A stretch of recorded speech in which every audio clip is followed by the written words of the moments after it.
दर्शन गर्नुहोस् हरिहर मन्दिर नारायणघाटमा रहेको नारायणीको नदीको किनारमा रहेको प्राचीन महत्त्वको लामो समयदेखि पूजाआजा हुँदै गरेको धुनी जाग्दै गरेको र अखण्ड दीप प्रज्वलन गरिएको हरिहर मन्दिरमा छु म यतिखेर। र यो हरिहर मन्दिर जानको लागि तपाईँ नारायणघाटको पुल चोक उत्रिनुपर्छ। त्यसपछि एउटा बाटो उत्तरतिर नदीको किनारै किनार गएको छ। तपाईँ नदीको किनारै किनार गएको पिच बाटो पछ्याउँदै जानुभयो भने अटोमेटिक तपाईँ आफै स्वतस्फूर्त रूपमा हरिहर मन्दिरसम्म पुग्नुहुन्छ। वा तपाईँले रिक्सावालालाई भनेर हरिहर मन्दिरसम्म लैदिनुहोस् भनेर पनि जान सक्नुहुन्छ। बढीमा तपाईँ पुलचोक अथवा बस पार्कबाट 50 रुपियाँसम्म तिर्न सक्नुहुन्छ।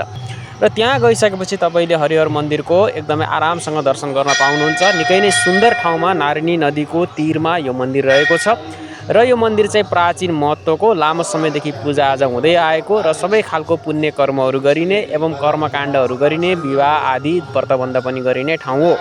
र यहाँ चाहिँ विशेष गरेर तपाईँको चाहिँ नारायणी नदीको किनारमा अवस्थित घरहरूका साथसाथै चितवनभरिका नवलपरासीभरिका मान्छे पनि त्यहाँ दर्शन पूजा गर्न जाने गरेको पाइएको छ।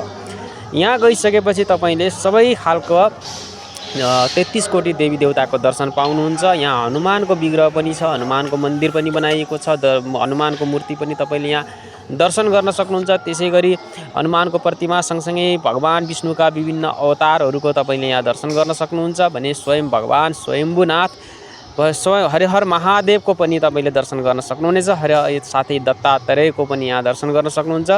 यो देखाइएको चाहिँ तपाईँले दत्तात्रेयको प्रतिमा देख्न सक्नुहुन्छ। त्यसै गरी यहाँ हरिहर भगवानको प्रतिमा पनि छ, शिवजीको प्रतिमा पनि छ। विशेष गरेर यहाँ शिवजीकै पूजा हुन्छ, शिवलिङ्गको विशेष पूजा अर्चना यहाँ हुने गर्छ। यो हरिहर मन्दिर पुनर्निर्माण गरिँदै यसलाई चाहिँ अझै राम्रो बनाउँदै व्यवस्थित गर्दै लगिएको छ। यहाँ बस्नको लागि ठुलो हल पनि छ।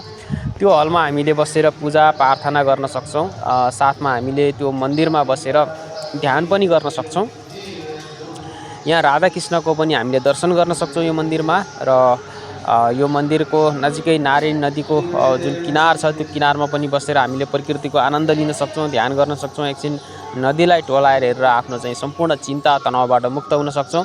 नदीको किनारमा स्थित रहेको हुनाले पर्यटकहरूको पनि विशेष आकर्षण यहाँ रहन्छ। साथै तपाईँको चाहिँ नारायणी नदीको सुस्ताएको आवाज पनि यो मन्दिरसम्म आइपुग्छ। तपाईँले यहाँ बसेर यही मन्दिरमा बसेर चाहिँ तपाईँले नारायणी नदीको देवघाटको पनि तपाईँले साथै मौलाकालीका मन्दिरको चुचुरो डाँडाको पनि तपाईँले दर्शन गर्न सक्नुहुन्छ।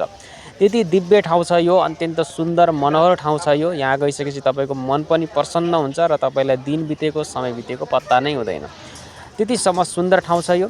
साथै यहाँ हामीले विभिन्न देवीहरूको पनि प्रतिमाको दर्शन गर्न सक्छौँ। सबै देवीहरूको प्रतिमा बनाइएको छ हैन। सन्तोषी माता साथै सम्पूर्ण माताहरूको पनि तपाईँले दर्शन गर्न सक्नुहुन्छ। साथै बद्रीनाथ भगवानको दर्शन गर्न सक्नुहुन्छ एवं तपाईँले सीताराम भगवानको पनि दर्शन गर्न सक्नुहुन्छ। सीतारामको प्रतिमा पनि यहाँ बनाइएको छ हैन। यसै गरी तपाईँको राधाकृष्णको प्रतिमाको दर्शन गर्न सक्नुहुन्छ। राधाकृष्णको प्रतिमा पनि यहाँ बनाइएको छ।